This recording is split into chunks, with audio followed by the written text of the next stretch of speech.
godina haaraa naannoo Oromiyaa keessatti hundaa'e wal qabate mormii godina Gujii aanaa Booreetti ka'een lubbuun namoota nagaa lama darbuu fi lama madaa'uu jiraattonni himana. Mootummaan naannoo Oromiyaa godina haaraa Boorana Bahaa jechuun aanaalee Booranaa, Baalee fi Gujiirraa walitti fiduun hundeesse torban kana keessa beeksisee jira. Akkaataa murtee kanaan ammoo magaalaan Nageellee gara godina haaraa hundaa'etti deebite. Kanaanis ammoo kanneen gammachuu ibsan akkuma jiran kan mormii ibsatanis hedduutu jiru. Ajjeechaa raawwate kanaaf humnoota nageenya mootummaatu himatame. Dhimma kanarratti aangaa'onni ammattis deebii hin kennine.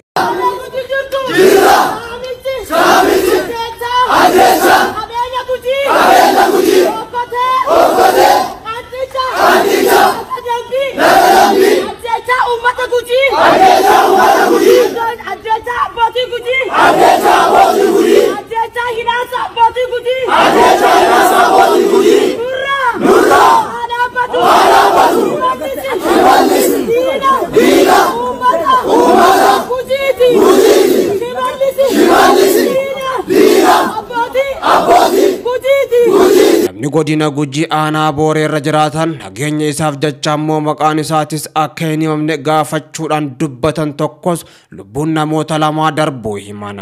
Dhimma mootummaan godina Booranaa haaraa baasee wal qabate ammoo marii uummataa fi hooggansaa malees murtee darbe jedhan.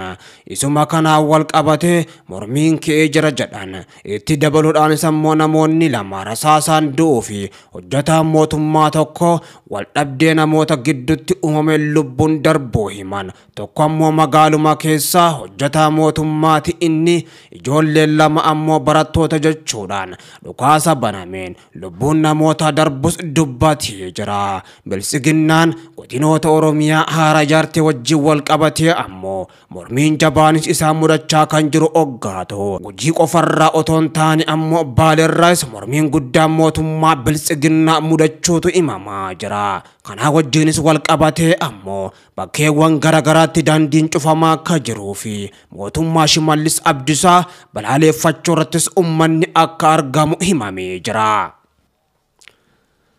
Guyyaa yaadannoo injifannoo Adaa waggaa 127ffaan Finfinnee Addabaabaayii Masqalitti agarsiisa garagaraan kabajamee jira. Yaadannoon injifannoo Adaa waggaa 127ffaan Finfinnee Addabaabaayii Masqalitti agarsiisa garagaraan kan kabajame oggaatu. Fardeen Oromoo xiyyaarota lolaa meeshaalee waraanaa gurguddoo dabalatee agarsiisni magaalaa Finfinneettis godhamee jira. Magaalaa Finfinneetti akka warri Amaaraa eegan itti otoon taane bifa addateen kan kabajamaa jiru oggaatu.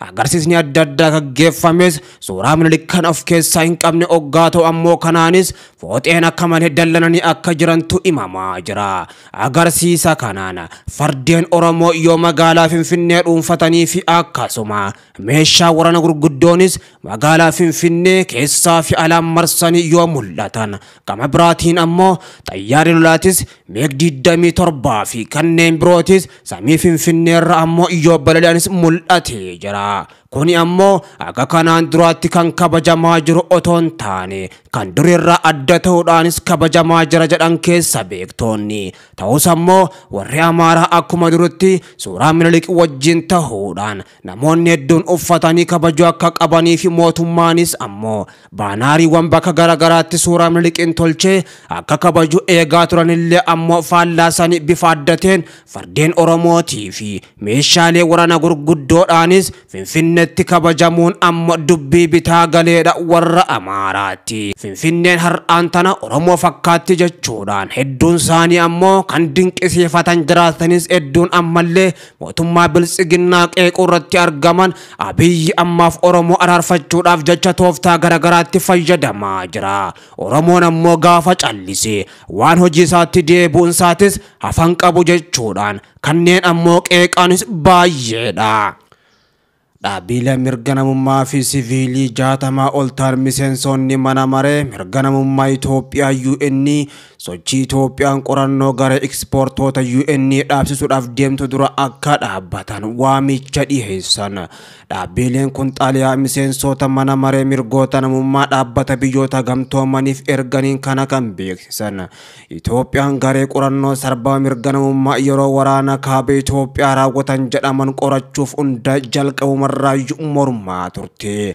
Dhihoo kana ammoo ergamni qorattoota kana akka adda citu wixinee qopheessuun sochii eegaluu biyya Itoophiyaa ibsamu ordofeeti. Dhaabbileen kanneen akka Amnesty fi gama kaaniin Human Rights Watch keessa jiran waamicha kana kan dhiyeessan.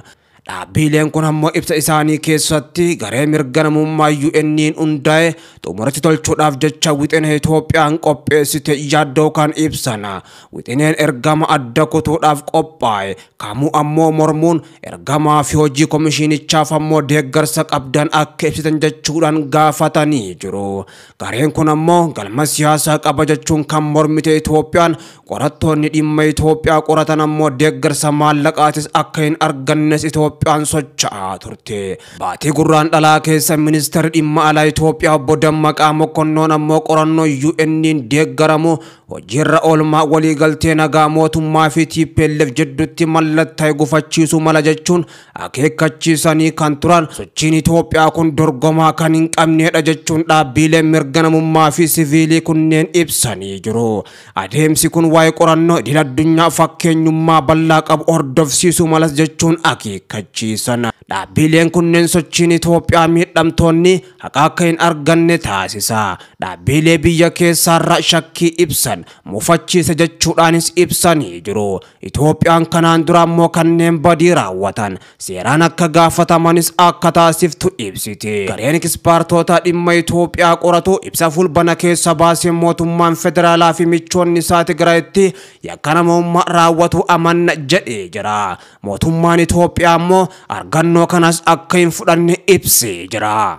Yerootti pirezidaantiin bulchiinsa mootummaa naannoo Oromiyaa obbo Shimallis Abdiisaa araara buusuuf waraana bilisummaa Oromootiif waamicha dhiyeessaa jirutti mootummaan federaalaa ammoo gama isaatiin raayyaa ittisa biyyaa akkaan guddaa ta'e gara kutaalee Oromiyaa garaagaraatti bobbaasaa jiraachuun barame. Dulli bobbaa waraanaa kunis ganama har'aa irraa eegalee bifa adda addaatiin konkolaataa waraanaa gurguddaan adeemsifamaa jira. Viidiyoon godina addaa naannoo Finfinnee Burraayyuu irraa dhaqqabee wayitaa raayyaan ittisa biyyaa konkolaattota fe'iinsaa fi kan namoota deddeebisaniin guutamanii imalaa jiran ni mul'isa. Akka qeerroon Burraayyuu irraa dubbifnee BBC'f yaada laatetti waraanni amma gara Oromiyaaf fe'amaa jiru kun guyyoota muraasa dura meeshaalee waraanaa isaanii konkolaattota waraanaatiin isaan dura fe'amee turuu himeeti jira. Kanaaf afaan tokkoon araara buufna jecha afaan kaaniin ammoo lolaaf qophaa'aa jiraachuun Oromiyaan dirree waraanaa akka taatuuf waan itti yaadame fakkaata jechuun himeeti jira. Hundeessaa fi pirezidaantii paartii Baaldaraas kan ta'e obbo Iskaandar Naggaa guyyaa kaleessaa bulchiinsa mootummaa naannoo Amaaraa keessatti bakka Buree jedhamtutti humnoota mootummaatiin to'annoo jala ooleeti jira.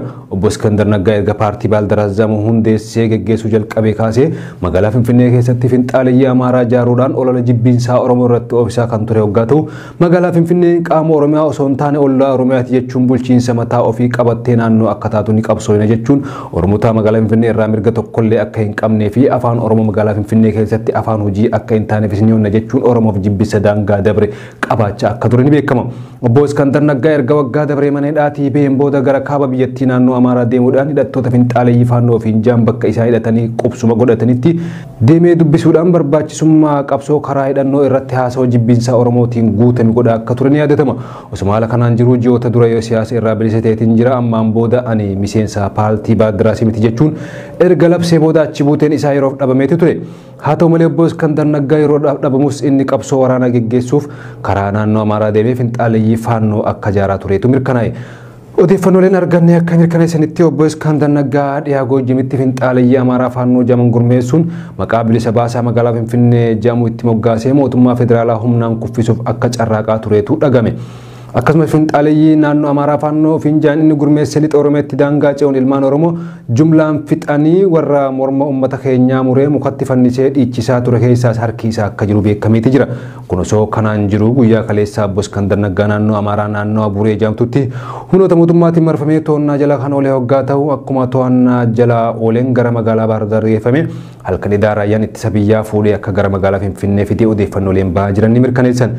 Guyyaa kaleessa battaluma obbo Iskandar Naggaa to'annaa jala ooletti haati manaa isaa adde Sarkaalam Faasil mootummaan naannoo Amaaraa abbaa manaa isii to'annaa jala oolchee mootummaa federaalaatiif dabarsee akka hin kennine waamicha mootummaa naannoo Amaaraatiif dhiyeessitee turuun isii ni yaadatama.